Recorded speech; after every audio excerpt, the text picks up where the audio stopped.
This is Enrich Your Life, a podcast about financial health, all things investing, life planning, and smart decisions with Richard Leimgruber.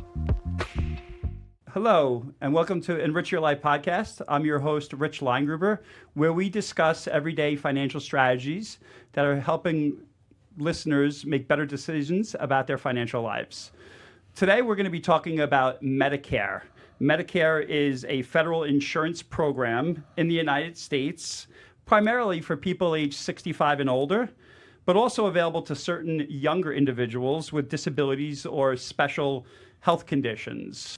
Today, I'm excited to introduce you to our two guests who can help anybody understand what Medicare actually is and how they can utilize it to the best of their advantage. Traci O'Brien is the co-owner and principal broker of Senior Insurance Consulting USA, the team behind SIC65.com. With the prestigious CMIP, or Certified Medicare Insurance Professionals designation, she brings deep expertise in Medicare's intricacies and a passion for simplifying it. She's actively involved in numerous educational initiatives, like hosting Medicare 101 workshops, having dinner events, and even co-hosts of a popular radio show in Connecticut. Giovanna recently joined SIC65 and has been an advocate for her clients, helping seniors choose their medical insurance options based on their location, doctors, medication, and all of the medical needs. Their company's tagline is "Medicare is complicated and we make things simple." So without further ado, welcome Traci and Giovanna, and thank you very much for being here today. Thank you. Thanks for having us. Today we're talking about the most confusing and critical topics for retirees. Whether you're turning 65 or helping a loved one through the process, the decision you make around Medicare can have a lasting consequence. We're going to unpack some common misconceptions, hidden costs, enrollment pitfalls, and the nuances between Medigap and Medicare Advantage. So let's just dive right in. I always like to start off with a little background information. Tell us, Traci and Giovanna, why you got into this business and the background of what you do. I always say insurance, you don't really find insurance. Medicare finds you. Insurance finds you. So January will actually be 20 years when I stumbled into the insurance industry. And back in 2010, when the first baby boomer turned 65, there was just no other industry to be in. Mm-hmm. And, it's just gotten busier and busier with over 12,000 people turning 65 every day. Every day. Every day. Yeah. And the baby boomer bubble bursts in 2030, but the next generation behind it is even bigger. And in 2017, my dad was in Florida, had a stroke. Oh. We needed to move him to New York. And we were perplexed because the Floridian insurance said, you better get coverage and you only have 2 weeks. And we did so. By June 1st, he was covered. And it was challenging. But I understood that what she just finished saying, 12,000 people are turning 65 every single day, and there was an opportunity there. It's not simple what we're doing to understand it and all the things that go on behind the scenes that we do. On the front end, the people that can benefit from our knowledge is really rewarding. So, you mentioned it several times, it's confusing. For most people, they hear Medicare and they cringe, right? And they're like, oh no, I have to go on Medicare. Mm-hmm. So why is it so confusing? It's not, I don't know. I mean, it's just, there's so many moving parts. Yeah. I find with other industries, there's so many acronyms. I think Medicare has more than usual. Mm-hmm. So the information that people see is just, and it's overwhelming and it's not interesting, mm-hmm. and it's different for every person. So if you're just turning 65 and you're collecting Social Security, it's different for someone who's 65 and continuing to work, who's contributing to a health savings account. So depending on what you're reading and where, you can just be confusing yourself because you're not sure. And you mentioned it, it's personal. It's not like you're joining another group health insurance. There's a lot of different parts to that, right? Yeah, and that's the benefit to it as well, because what works for you may be different than your spouse, and you're not locked into the exact same plan where we're trying to shove square pegs in round holes. We can individualize and personalize it. Let's let our listeners understand, when should somebody start looking into it, or when do they need to enroll by? Because I know there's some rules around that, right? So many rules. Hence why we're here today. Yeah. Yeah. There's a 7-month period around the birthday month. 3 months before, 3 months after, and including the birth month. You can apply for it. It's called the initial enrollment period. And what happens if you miss it and you don't get there? Are there penalties? There can be. It goes back to, are you going to continue to work? Are you going to continue to get benefits from a spouse? But like Giovanna said, initially, if it's just cut and dry, you're turning 65, you're not going to have access to any other insurance. You want to apply as soon as you're eligible. Otherwise, you can get penalties, one, for your Part B premium. You can get penalties for your Part D for your drugs premium. But even worse than that is if you miss your initial enrollment period, you may have to have a time penalty as well, where you may be without coverage, waiting for an enrollment period. Okay. So it's really important to be aware of when you should enroll, because paying a little extra for it is not a big deal. Not having any coverage, that's a big deal. And the other question comes around of when is it wise to take a look at your benefits that maybe you've already enrolled in to determine if you need to update anything? What would be considered like a trigger to review somebody's coverage that they currently have? So every October 15th through December 7th, that's Okay. AEP, an acronym, annual election period or annual enrollment period for Medicare beneficiaries. So they get a chance in that 7-week period to look at all the changes to the plan. They'll get their annual notice of changes pamphlet in the mail to let them know if there's any changes to their current plan.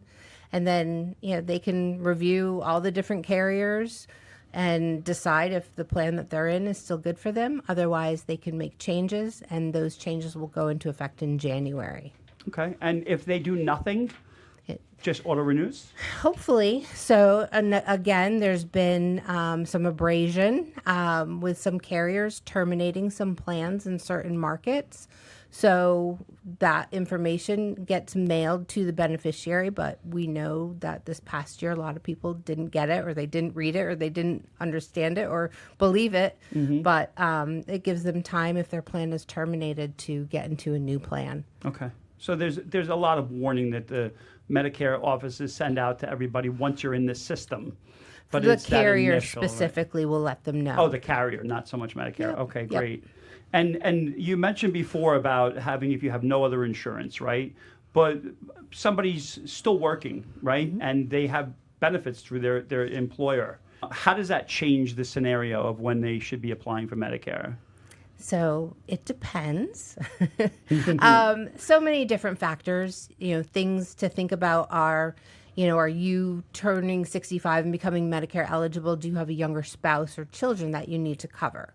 Are you contributing to a health savings account? So if people are contributing to a health savings account, they need to stop that 6 months prior to enrolling into Medicare Part A. If they're going to continue to work and have employer coverage, there's no reason to pay a premium for their Part B of Medicare.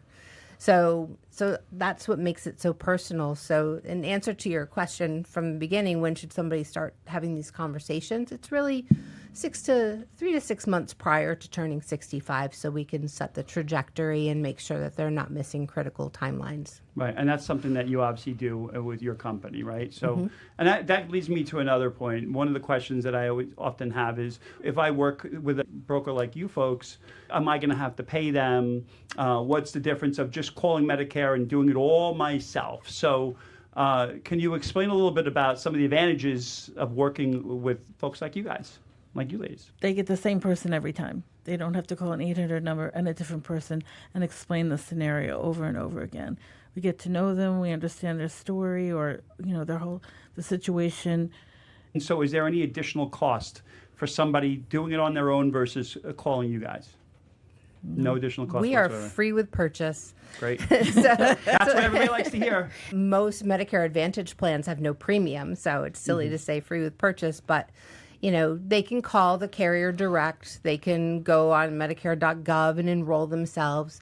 But the difference is that, they're working with a local licensed insurance agent who's familiar with the geography, the hospitals, the doctors, and all those different things.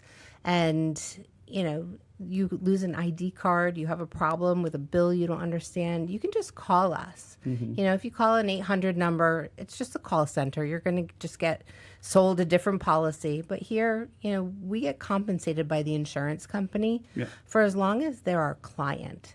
So it's really important for us to make sure that they're happy, because I've got one in third grade. I have a granddaughter. I have very expensive things I need to pay for going forward. So we want happy clients. Referrals are our best customers. Yeah. Our reputation is everything. Sure. And I always say it's always good to have an advocate.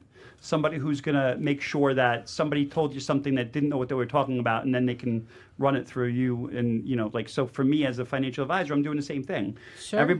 I call it noise. Everybody hears from relatives and like, oh, this is what's going to happen, or this is how it's going to happen. That might have happened for them due to their special circumstances. Sure. Might not necessarily be true for whoever they're telling their story to. Oh, yeah. Right? What's happening in Connecticut and New York is very different if you live in Florida or Texas or anywhere out of this area. It's very different, the insurance. It's obviously based upon state regulations, It's correct? based on zip code. Oh.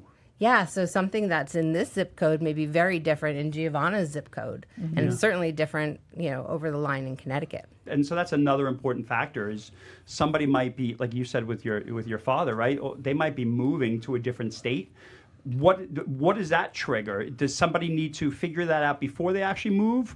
Or do they get 60 days after moving into their new state and location to figure things out? What happens there? Yeah, exactly that. An SEP, a special enrollment period. When people move, they change zip code, they move out of state, that's a qualifying event, giving them a special enrollment period to change their plan. Okay. But they do only have 60 days from when they notify the insurance company that they're moving. Okay.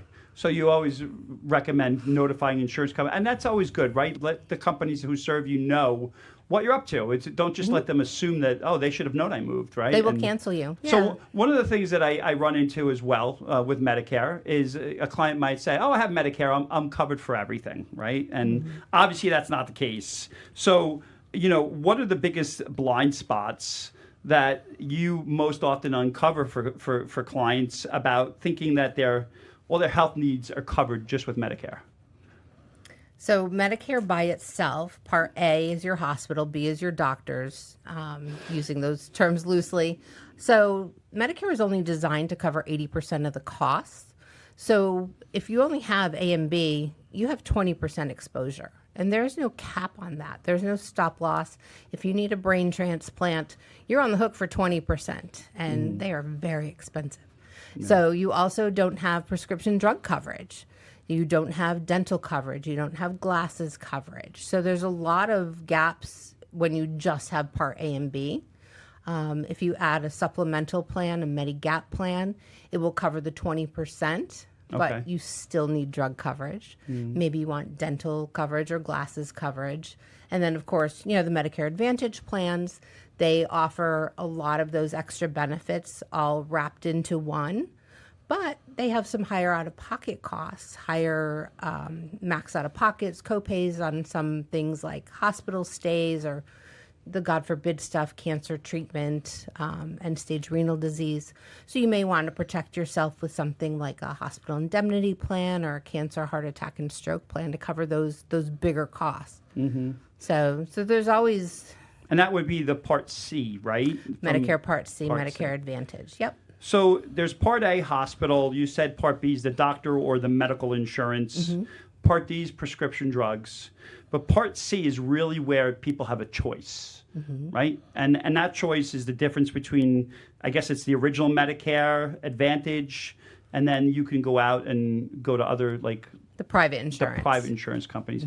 Let's dive a little into that, because I think that's where a lot of the confusion is, right? So, I have Medicare. It's Part A, Part B, right? And that's all I need. But you're saying that for that other 20%, that's where now you have a lot of choices, right? So Let's just talk about the Medicare Advantage. Like, is that government sponsored additional medical insurance, or who manages that? So it's the government working in conjunction with the insurance carrier. Okay. So what happens is most Medicare Advantage plans today have low, no, or small premium associated with it. So it's that Part B premium that the beneficiary pays every month. This year, it's $185 for most people. Could be higher for higher income earners. And that usually comes out of Social Security payments. Usually comes out of Social Security if they're taking it. Mm-hmm. Otherwise, they can get a bill or they can pay it through Medicare.gov.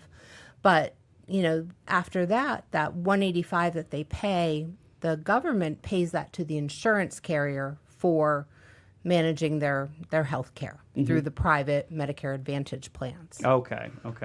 And then if you wanted to have your own, different insurance coverage because you want the best of the best, you can afford it. Mm-hmm. That's where you would come in to help them understand what their options are based upon where they live, and vice versa. And a lot of the times, are you seeing yourself recommending the same insurance carrier, or are there different reasons for different carriers? Can we talk a little bit about that? Sure. Yeah. So, what do you typically recommend for somebody who might come to you and say, hey, I'd like to make sure I'm fully covered. I have the ability to pay my premiums. What's the Cadillac plan versus what's the, cheapest as possible plan, I guess? Yeah, it's education. So we lead with that. Most of the time there's a bar graph. Here's your Medicare A and B with a Medigap plan. New York Medigap Medicare supplement plans are very limited. They're very expensive. So, Medicare Advantage plans is often a great option if somebody is what I would call a young, healthy senior, because Connecticut and New York are both what we call guaranteed issue states. So, if somebody's doctors are covered in the network, really important with these managed Medicare Advantage plans, and their prescriptions are in the formulary, give it a try. Yeah. You've been paying these premiums your whole life, and all of a sudden you get a chance to not spend anything, and you get some, your dental is covered a little bit, you get some classes and all that good stuff.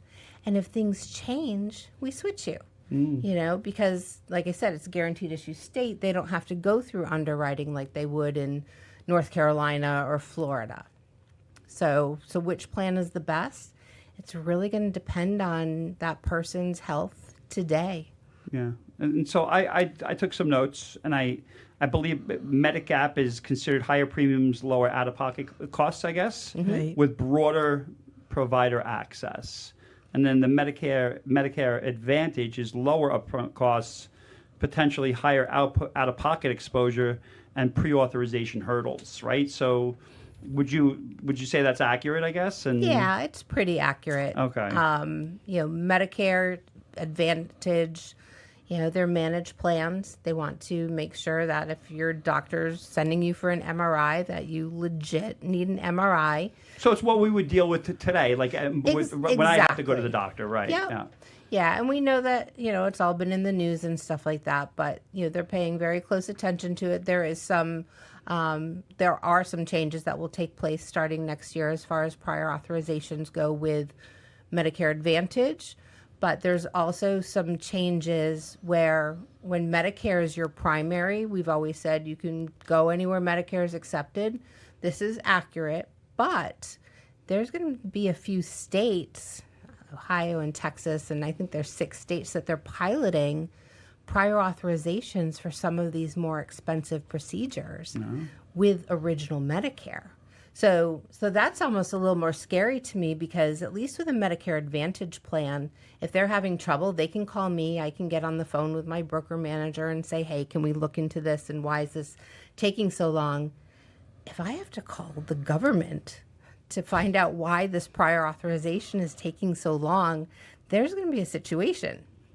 So the next point is, Medicare is often perceived as free, but that's rarely the case. So can you walk us through some real out-of-pocket costs that people don't expect when they're on Medicare? Yeah, the first one is Part B. Okay. So Part B premium, like we mentioned, is $185 a month this year. Mm-hmm. We won't know the 2026 numbers until usually late October, early November, because why would we want that information when open enrollment starts, right? Silly. You guys will be busy soon. Exactly. They expect an increase, as they do every year. We did have a decrease a couple years ago, which was pretty wild. That's true. Yep. But yeah, speculations are that it's going to be over $200 a month, but just speculation. Don't quote me. People who make more money can pay more for their Part B premium as well as their Part D premium. Yep. So even on a Medicare Advantage plan, maybe you have a zero premium Medicare Advantage plan, but you have the IRMA, income-related monthly adjustment amount, because you're a higher income earner. You could pay some premium on your zero premium plan for the drug portion. Copays can start anywhere from zero and all across the board. You could, $20 for an x-ray, $400 for a hospital stay. It's really going to depend on the plan. But What about like stuff like dental work and eyeglasses? it's going to vary plan to plan. Okay. So some plans offer a preventive dental only. Some plans have comprehensive. Some plans will let you purchase extra. So it's really all the carriers, depending on, what they bid for. And this is the time that they're doing that. So next year is a surprise to all of us. Yeah, and that was going to be a question I had for you that I'm hopeful that you can answer. But the Big Beautiful Bill Act was just passed and signed into law July 4th, right, by President Trump, and there are a lot of noise out there of what that actually means for Medicare recipients. Do you have any knowledge or any advice to those who are worried that they might lose coverage or anything's going to change on the behalf of that Big Beautiful Bill Act that was just signed? Tons of speculation. We don't have a lot of answers, but Medicare's not going away anytime soon. Yep. Social Security is not going away anytime soon. Everybody's going to have their coverage. It's really the insurance carriers that, and it's really not the Big Beautiful Bill. It was the Inflation Reduction Act that really impacted the carriers with the prescription drug pricing. Okay. So was that a benefit to the people with coverage, or was that a? It's a benefit to the people who had really expensive prescriptions. Okay. So, but it made the insurance carriers shift costs in other places and cut benefits in other places to make up for this. Okay. And so, again, is that where you guys come in and say, this is the plan because of those changes that would probably benefit you, because maybe you don't need to go to the doctor all the time, but you've been on the same medication, it's a very expensive medication, so you want to have certain plans that will benefit you for that reason. Yeah. Oh, yeah. Yeah. So you mentioned IRMA, right? And that's one of the big things as a financial advisor that I help clients understand. And correct me if I'm wrong, but they go back 2 years before you're age 65. So really, it's age 63 planning tactic. It's 2 years from when you take Part B. Take Part B. Okay. Right. So you may retire at 70 and decide, I need my Part B. So they're going to look at your 68-year-old income. Gotcha. Okay. Yep. And so, I've had clients who were very surprised that their bill has increased dramatically. And then, the question is, well, how can we prevent that? And that's why it's a 2-year look back, right? That's really where planning comes in. Understanding if you're going to do Roth conversions, you're not going to do it 2 years before you start collecting Medicare, because that could potentially increase your income for that year and then cost you to have to pay a lot more money. Yeah. Right? So what I'll say is you're a great financial advisor because you're having these conversations. Oh, thank you. I've met Medicare beneficiaries who were stunned to find out that their Part B premiums for them and their spouse were going to be about $1,200 a month. Ooh. And then the Part D surcharge would be another $160 a month. These are conversations financial advisors need to be having with their retirees, because this man had to go back to work for a year because he hadn't planned for it. So important things to know is that there is an appeal that they can do. There's 7 life-changing events that they can appeal this IRMA surcharge. It's not a penalty. You earned it because you worked hard, made a lot of money. But also when you start thinking about taking distributions, selling properties, getting golden handshakes and all those kinds of things, because you can only appeal one time. So really important that you're strategic with that appeal. What are the 7, I guess, points that you can actually appeal based on? So the biggest one is that you've left your job, and maybe you were a high-paid executive, got a huge golden handshake, and now you've got Social Security income. Okay. So they'll actually look at that and is there a limit to IRMA? Is how much more you're actually paying? So yeah, it tops out. It tops out. Yeah. So for somebody who just got notified due to IRMA, they have to pay an increased premium. There will be a way for them to actually fill out a form from a legitimate basis and send it in and see if they'll. And how long does that usually take? And what happens if they were approved to get that? I guess. Yeah, so it can take 30 to 45 days. Okay. So there's no hurry for a lot of these forms. But if it's legit, they would retroactivate it. So so that's a good thing to know. And the other thing to know is that it's every November that they review it. So the reviews for people's IRMA, it's coming up in November if your income's changing dramatically. All right. Yeah, and again, so that's a really important point for people to understand age 63 or 2 years before you're going to, I mean, nobody really, has a finite date, and maybe some do, of when they're going to retire and no longer earn an income, but that's why you should be having these conversations. Yeah, especially because, we're really not seeing, it's not about retiring, it's about when they take Social Security. So most people, they're working to, 66 and 10 months or whatever their full retirement age is for Social Security, and that's when they're, retiring. I'm going to shift a little bit. And, I recently did a podcast on senior scams and, just what's happening to not only everybody out there, but also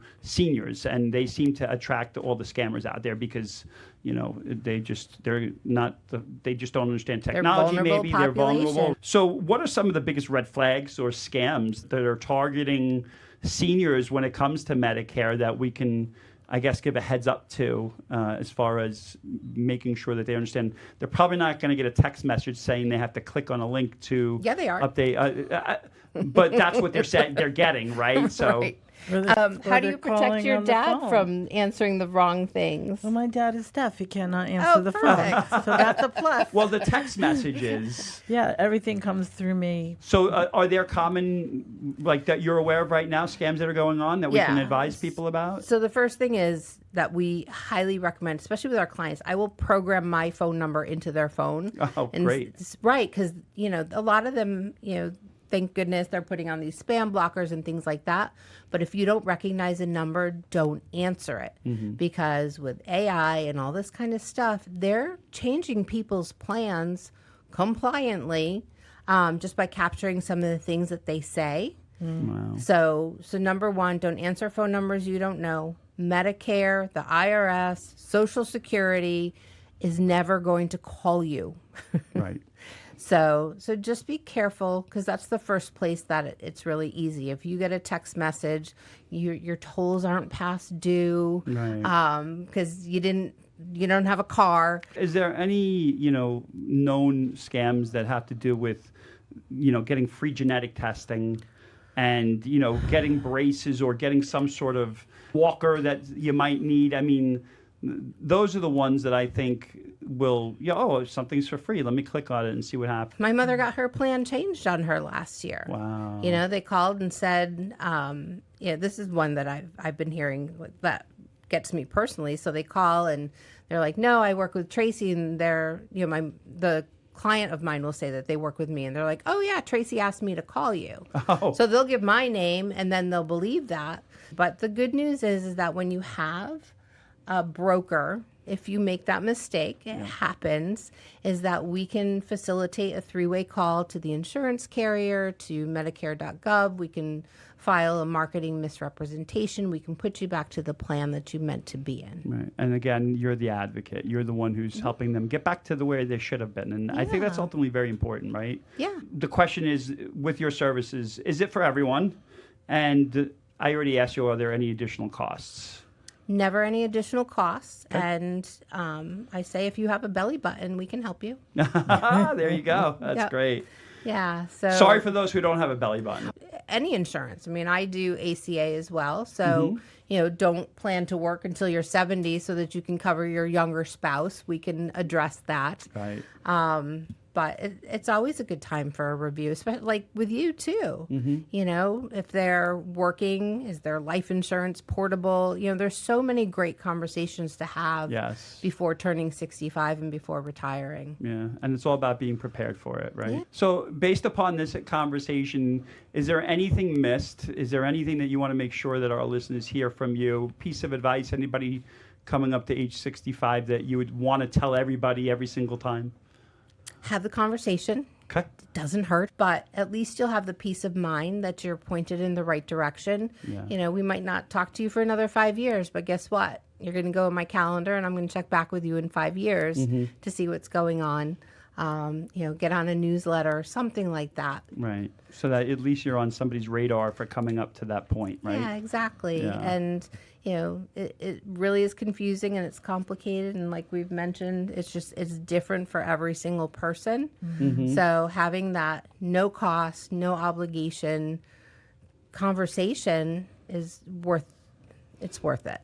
What about somebody who has a parent who's about to be 65 and they're calling you? Are you able to talk to them, or do you need to have the person turning 65 on the call with them as well?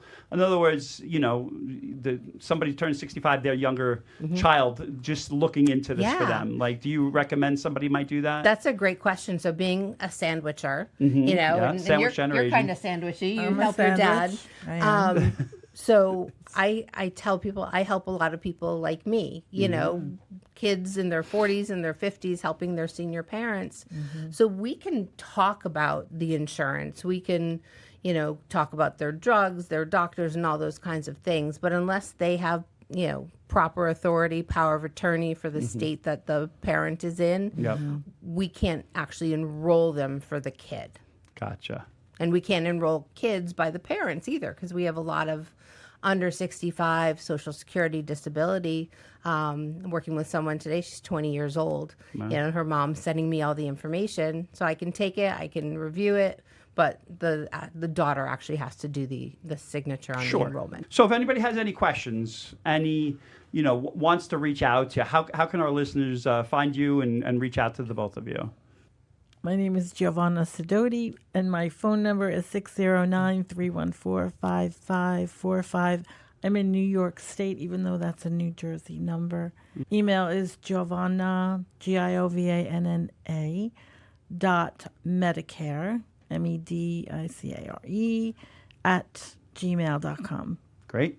Yep. And for me, hello at sic65.com. That's easy. Easy. And 203-707-2371 is the office number. And get on my calendar or send an email. Yeah. www.sic65.com. Yep. Has some incredible resources I saw. Yeah. Yeah. So, and also some additional recordings that they might want to listen to, right? Yeah. So it's me on TV for the Connecticut Medicare Savings Program. But yeah, there's a lot of information on that website. So if any of our listeners have any questions or concerns and they didn't catch where they can reach out to Traci or Giovanna, you can certainly reach out to us here at Enrich Life Podcast at hello@enrichlifepodcast.com. I want to thank you both for coming in today and sharing all your wonderful knowledge with our listeners. I think it's extremely important, and it's great that you ladies take the time and help the seniors who are desperately in need of that help, right? So thank you very much, and we look forward to hopefully having you back and sharing some additional resources if needed, right? Yeah, let's come during the annual election period. Oh, that should be fun, right? For sure. Well, thank you so much. And ladies and gentlemen, if you have any questions or concerns or comments, please feel free to share, like, and subscribe this podcast with all of your friends and family. And I'd like to also thank LMC Media, who produces this podcast here in Mamaroneck, as well as Vectorly, who co-produces this wonderful podcast. If you have any questions, it's hello@enrichlifepodcast.com. And we look forward to seeing you soon. Take care.